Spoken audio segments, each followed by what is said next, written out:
Assalamualaikum warahmatullahi wabarakatuh.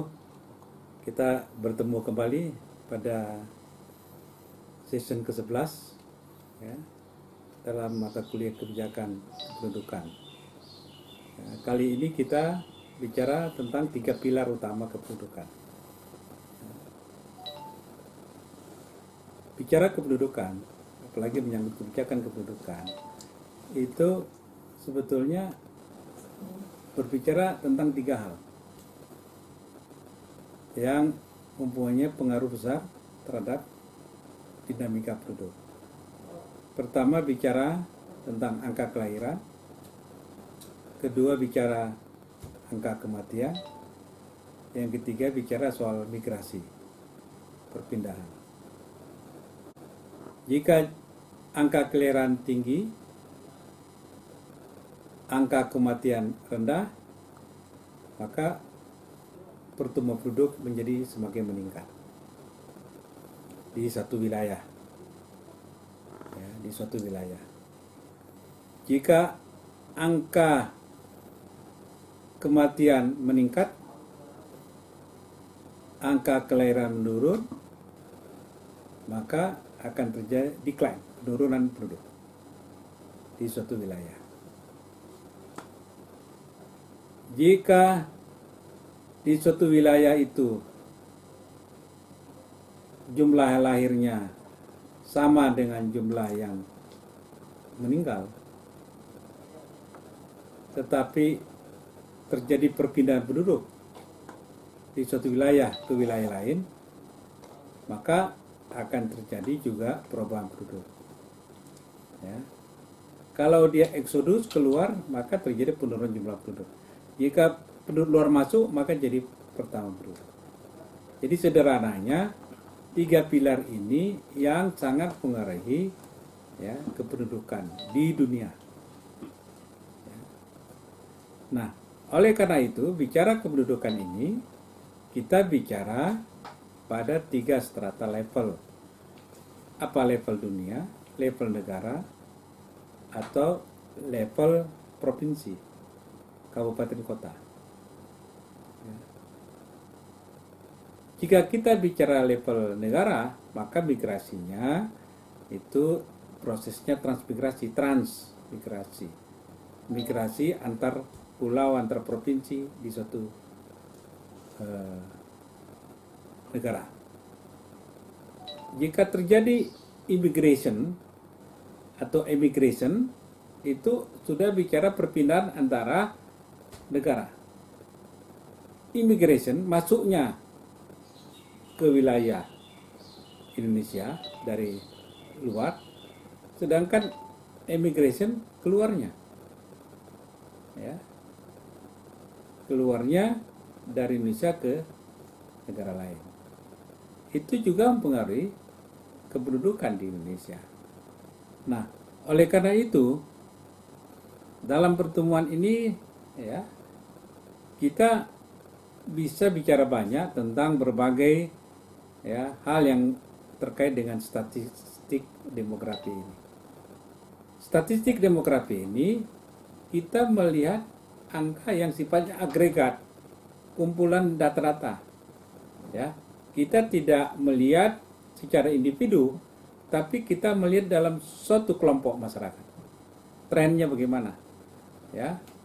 Dalam suatu provinsi kita lihat tren kelahirannya meningkat apa menurun.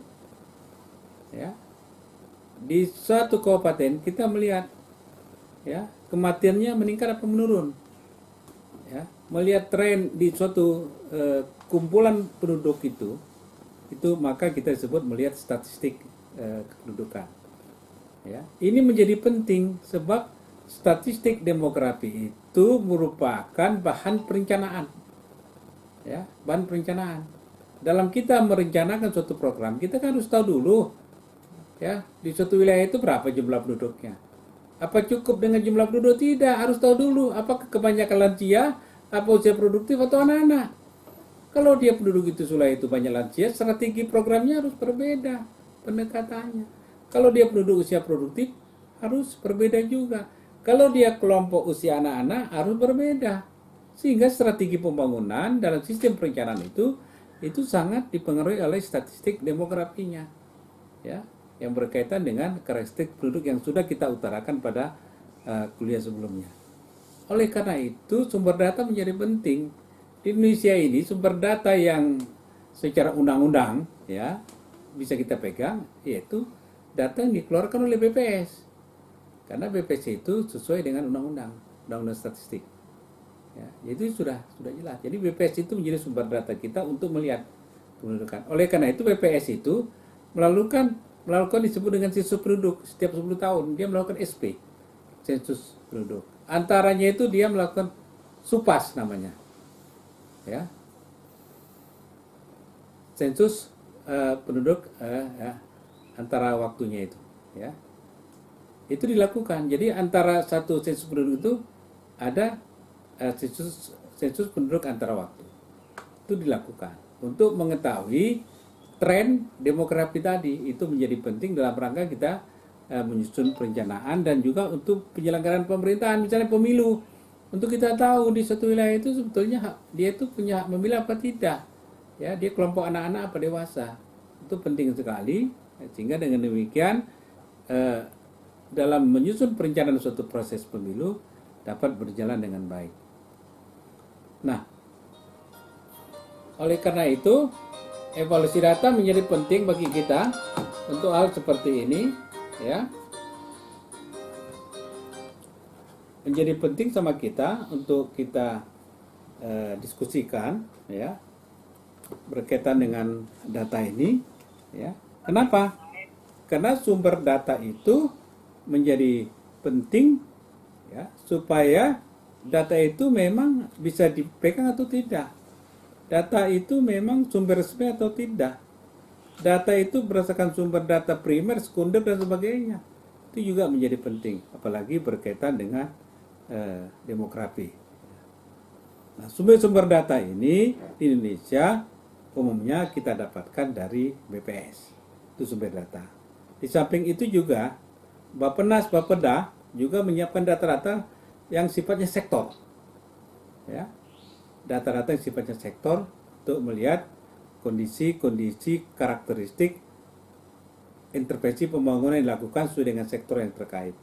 Itu juga ada di Bappenas dan di Bapeda. Nah, bagaimana dampak pandemi COVID terhadap fenomena kita sekarang ini, ya, terutama berkaitan dengan demografi? Jelas dengan COVID ini terjadi pergeseran piramida penduduk, ya, terjadi pergeseran. Kelompok usia-usia lansia itu, ya, yang biasanya ini jumlahnya komposisinya juga sekitar 20%. Sekarang ini dari total komposisi penduduk itu di Indonesia itu sekitar 20%. Itu kelompok lansia, ya, dengan rata-rata harapan hidup itu sekitar 70-an tahun. Ya, mungkin sekarang presentasinya mungkin mengecil karena risiko kematian mereka-mereka yang masuk usia lansia. Itu terjadi pergeseran demografi. Mungkin juga terjadi pergeseran di kelompok-kelompok usia produktif dan usia anak. Kalau COVID ini tidak segera dilakukan upaya-upaya pengatasannya dengan baik sehingga wabah ini bisa diselesaikan. Saya pikir ini yang dapat saya sampaikan kuliah kita. Terima kasih. Assalamualaikum warahmatullahi wabarakatuh.